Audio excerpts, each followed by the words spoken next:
할렐루야. 아멘. 할렐루야. 아멘. 여러분 예수님 사랑하십니까? 아멘. 예수님도 여러분 사랑하십니다. 아멘. 우리 좌우 옆에 계신 인사 나눌 때 주 안에서 좋은 일이 있습니다. 인사드리겠습니다.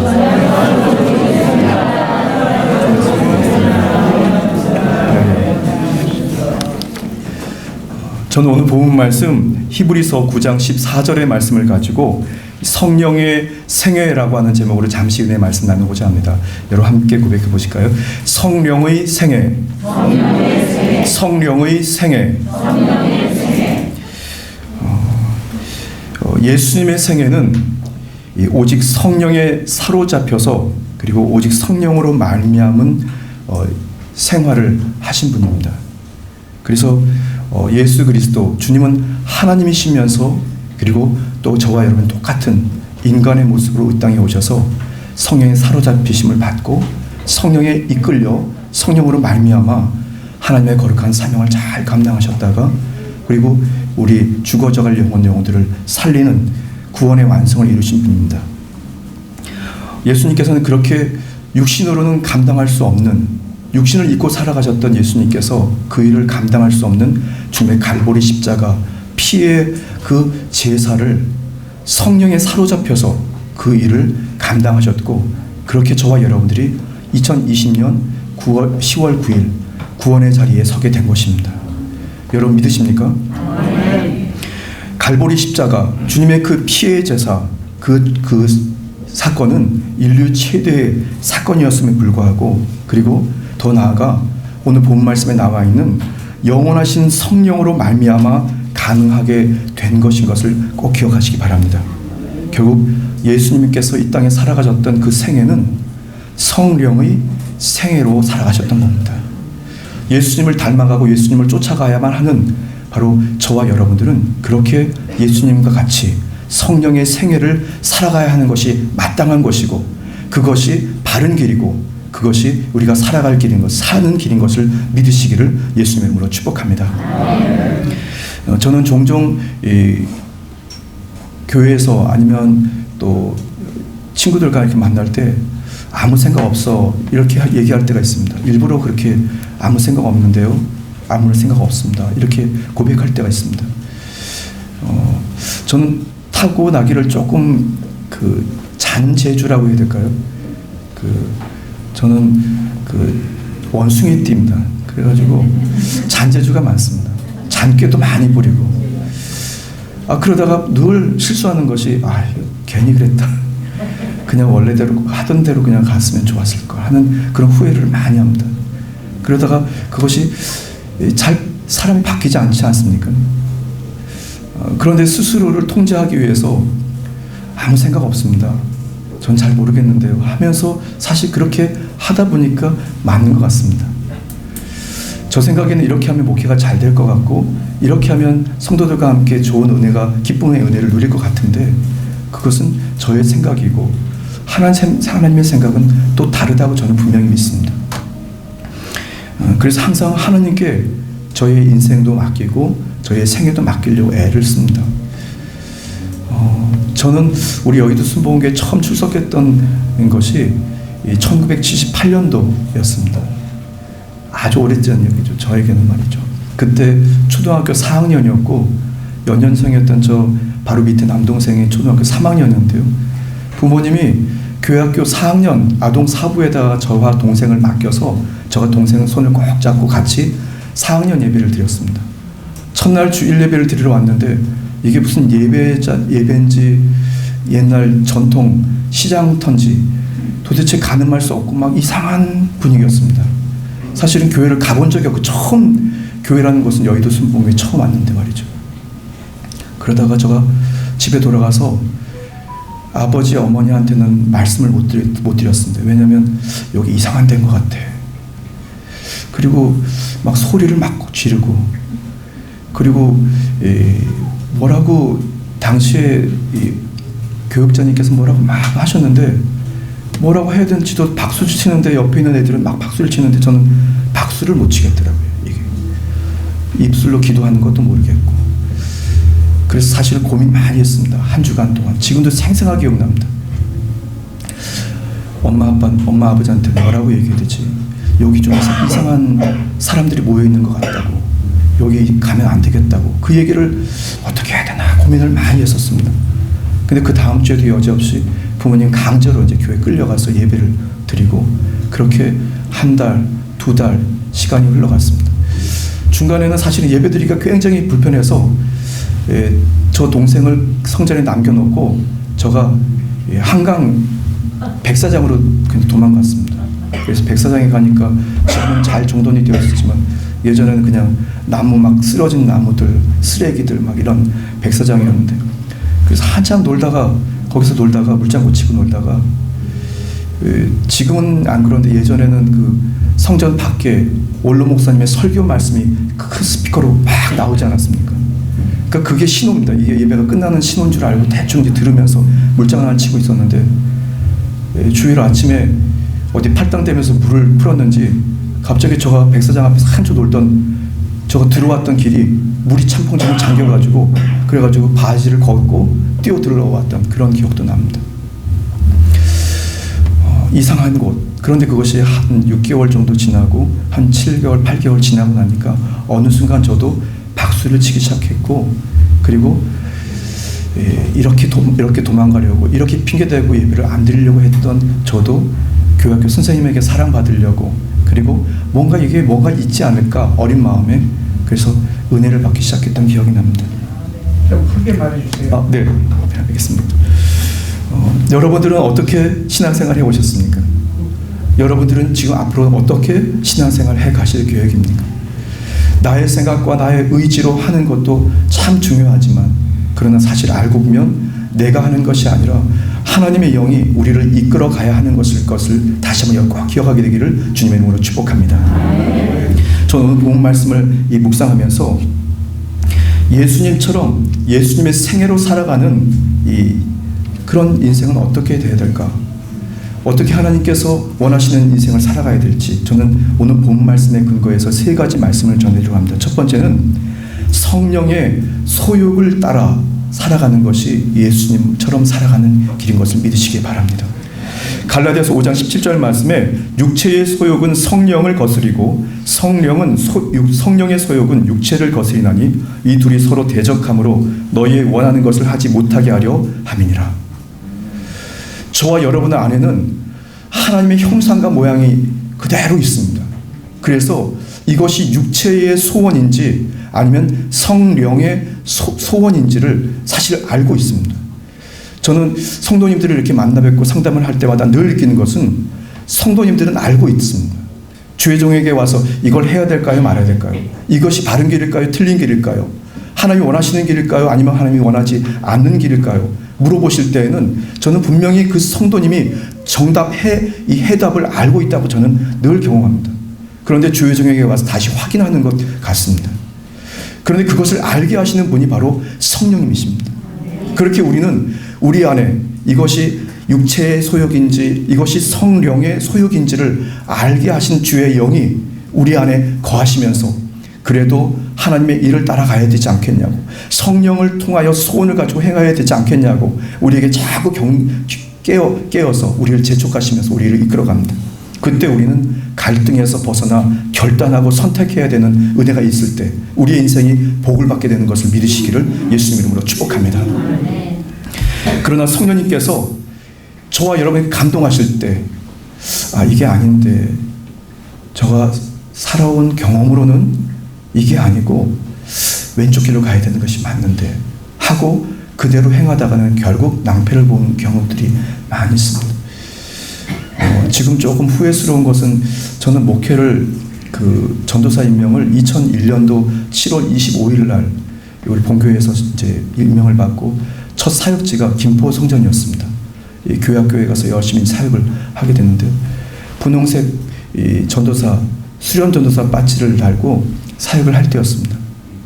그런데 당시에 김포 성전의 대교구장 목사님께서 매주 금요일마다 저에게 서류 하나를 이렇게 연필로 도표를 만드셔서 매주 금요일마다 저한테 하나 문서를 만들어 보라고 지시를 한 겁니다. 사실 금요일은 저는 굉장히 바쁜 날이거든요.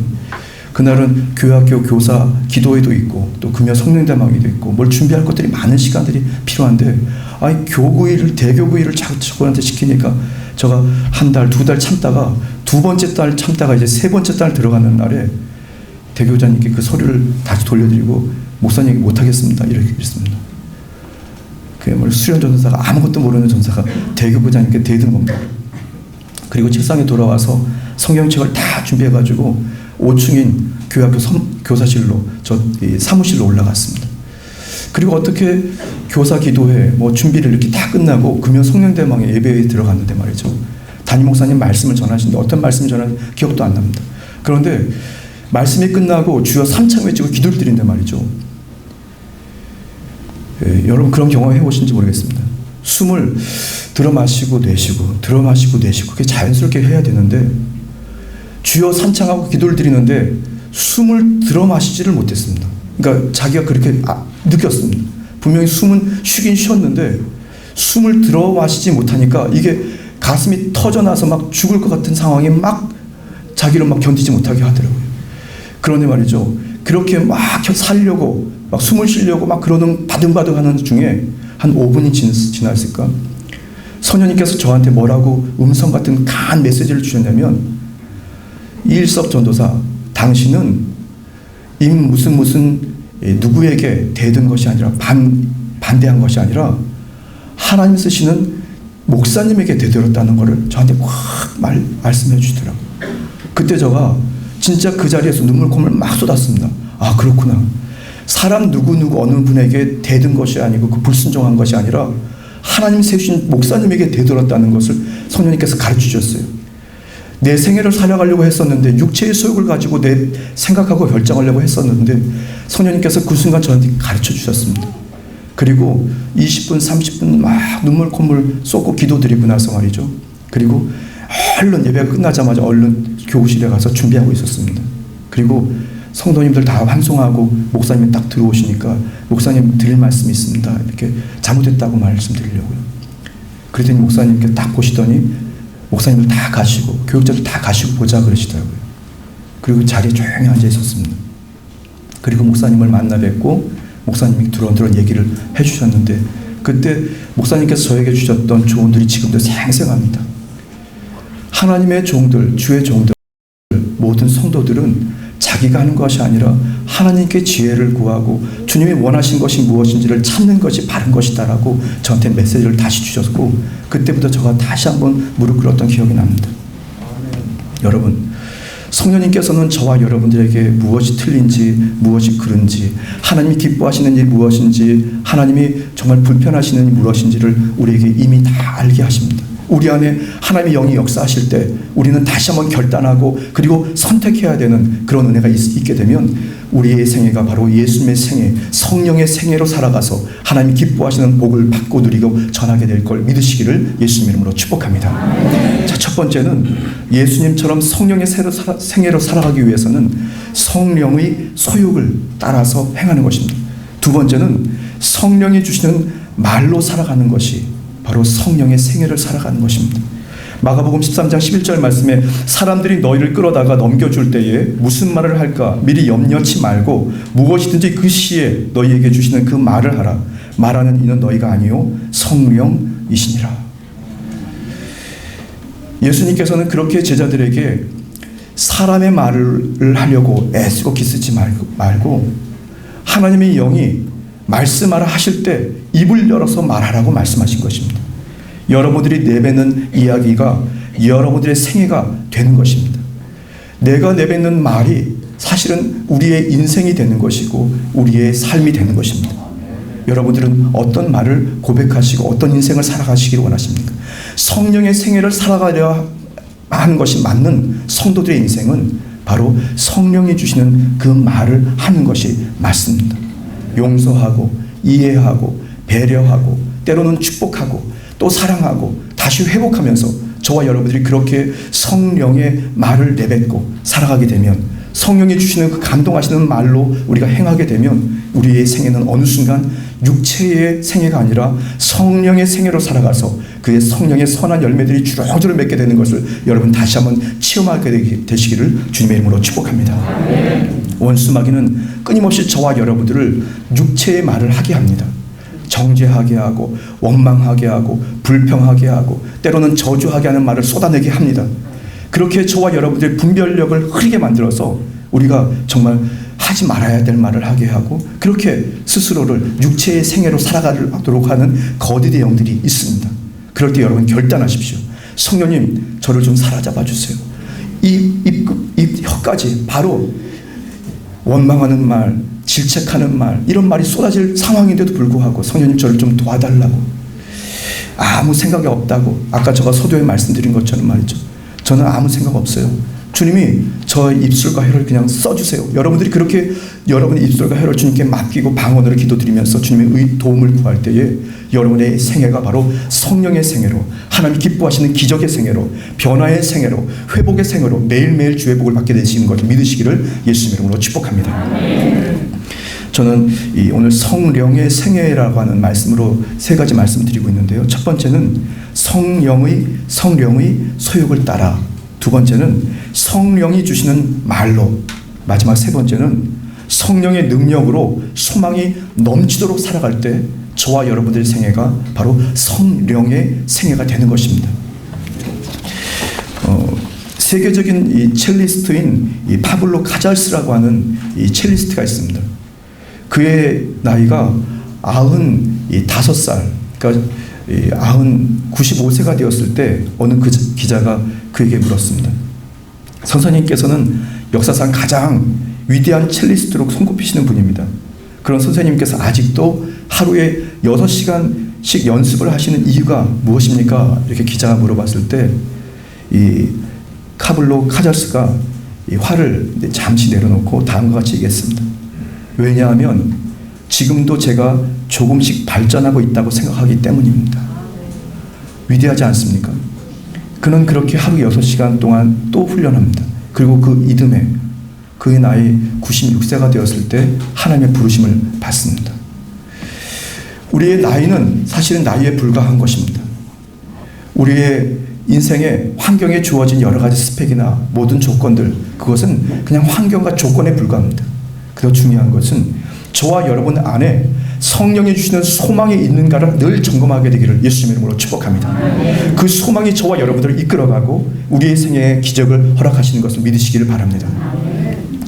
저는 2013년도 7월 30일 수요 예배 때 우리 본교회 수요 예배 때 선교사 파송을 받고 중국 산동성 청도라고 하는 곳에 청도 순복한교회 담임 목사로 떠나게 됐습니다. 그곳에서 수많은 이야기가 있습니다. 여기서 말씀드릴 수는 없겠습니다. 그러나 저는 짧은 기간 동안의 선교 사역을 감당하면서 성령님께서 분명히 누구든지 성령을 통해서 소망을 품는 자에게 능력을 공급하신다는 것을 경험하고 돌아왔습니다. 파송돼서 불과 3개월 되던 시간이었습니다. 10월에서 11월 아마 이쯤 되는 시간이었는데요. 교회가 있던 옥상에 이 위성을 받는, 우리 여의도 순복음교회 예배 위성을 받는 위성 안테나가 있는데 말이죠. 위성 수신이 안 돼가지고 중간에 막 끊겨서 제가 위성 안테나를 찾았습니다. 그런데 그 큰 대성전, 큰 교회 성전에 도대체 안테나를 못 찾겠더라고요. 그래가지고 옥상에 올라가서 여기저기 막 찾았습니다. 거기 그때 당시 굉장히 추웠는데 말이에요. 잠바를 입고 한참 못 찾다가 가만히 보니까 성전 이 오른편 한켠에 수영장 같이 생긴 큰 홈이 있었는데 깊이가 한 2.5m 정도 되는 높이입니다.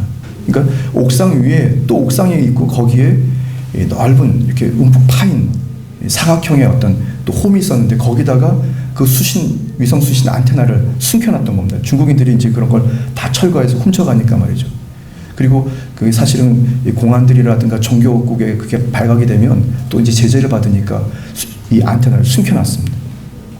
그래서 이제 발견했으니까 이제 저걸 잘 조정하고 다시 선을 다시 이렇게 좀 다시 연결하면 되겠다. 그래가지고 이렇게 내려가려고 딱 보니까 깊이가 2.5m가 좀 더 됐습니다. 성인 키 제가 손을 뻗어도 이 끝이 도달하지 않는 높이인데 말이죠. 그래서 어떻게 내려가지? 그러다가 제가 이렇게 옆으로 이렇게 기대가지고 말이죠. 어쨌든 굽이 되다가 결국 뛰어내려가서 들어갔어요. 그래서 안테나를 막 만지고 손도 막 노후돼가지고 다시 끊어서 연결을 다 하고 안테나 방향도 다시 조절 다 해가지고 그리고 테이프로 다 감고 그리고 이제 거기를 뚫쳐 나오려고 딱 하는데 말이죠. 들어갈 때는 뛰쳐 들어갔는데 나오려고 보니까 못 나가게 됐더라고요.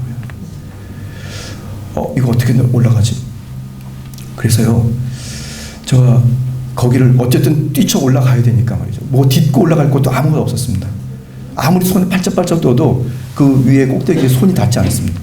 그래서 이제 옷에 또 혹시라도 흙이 묻을 것 같아가지고 잠바를 벗어가지고 돌돌돌 말아서 꽉 묶은 다음에 제가 올라왔던 데서 던져서 다시 던져놓고 그리고 몸을 가볍게 한 다음에 뛰쳐 올라가려고 그때부터 30분 동안 내내 이쪽에서 뛰어가지고 벽 차고 올라가려고 했습니다.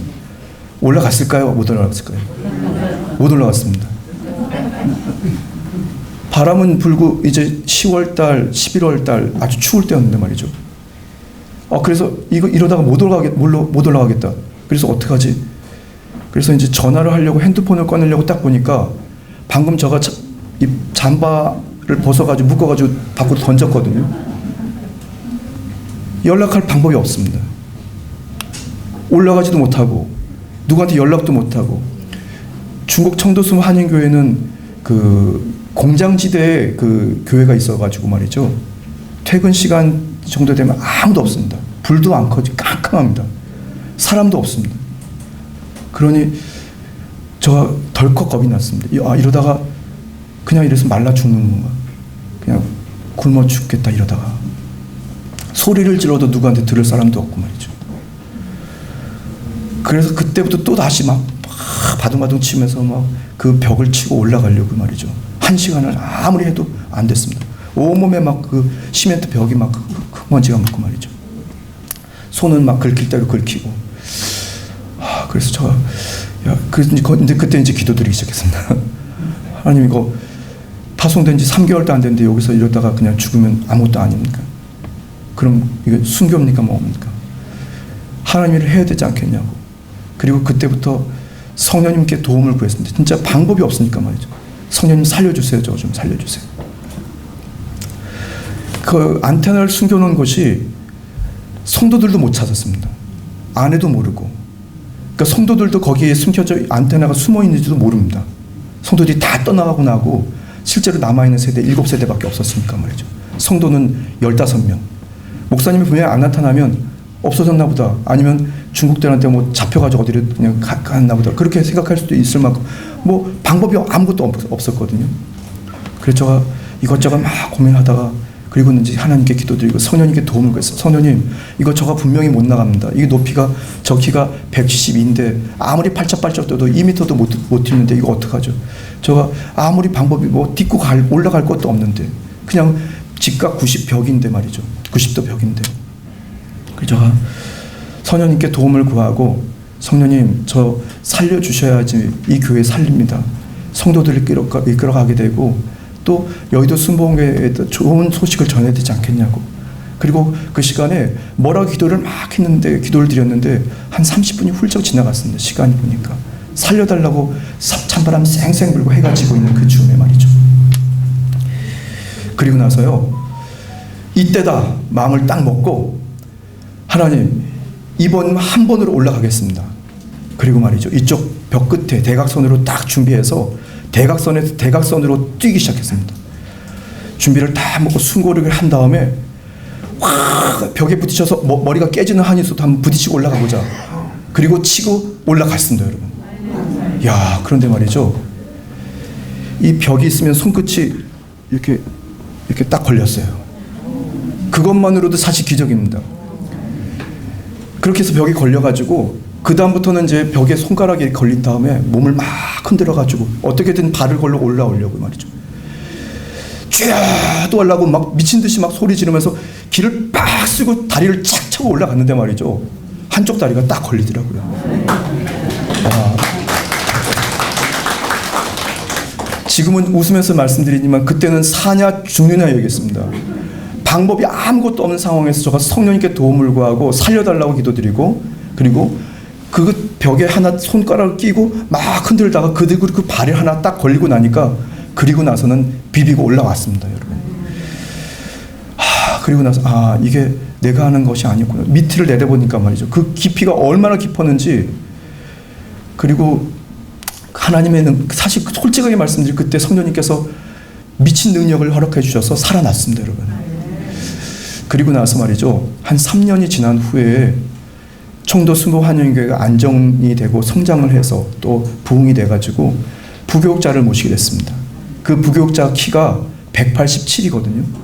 이 전도사님을 모시고 그 현장에 갔습니다. 안테나를 보러 다시 재정비하려고 말이죠. 가서 그 전도사님하고 갈 때는 사다리를 가지고 가서 내려갔는데, 그 전도사님한테 제가 여기를 올라갔다고 하니까 그 187되는 전도사님이, 목사님 말도 안 되는 소리라고, 여기를 목사님이 어떻게 올라가냐고, 172가 어떻게 여기 올라가냐고, 자기도 못 올라가는 그 높이를 말이죠. 전 지금도 생각할 때 그것은 저의 능력이 아니라 성령님께서 저에게 강하게 능력을 주셔서 그냥 치고 올라갔던 겁니다, 여러분. 여러분 꼭 믿으십시오. 저 한 톨의 거짓말 없이 그냥 말씀드렸습니다. 성령님의 능력은 매우 단순하지만 위대한 능력이 있는 것을 믿으시기를 예수님의 이름으로 축복합니다. 로마서 15장 13절 말씀인데요. 소망의 하나님이 모든 기쁨과 평강을 믿음 안에서 너희에게 충만하게 하사 성령의 능력으로 소망이 넘치게 하시기를 원하노라. 성령님이 계신 곳에 소망이 있습니다. 왜냐하면 하나님께서는 소망이시니까.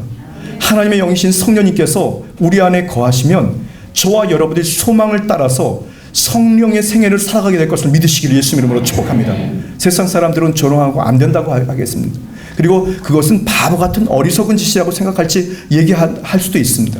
그러나 여러분 안에 성령이 주시는, 하나님의 영이 주시는 소망이 있게 되면 여러분들이 그 어리석어 보이는 세상 사람들이 조롱하는 그 현실이 바로 실상이 돼서 우리의 인생에 기적이 일어날 것을 믿으시기를 예수님 이름으로 축복합니다.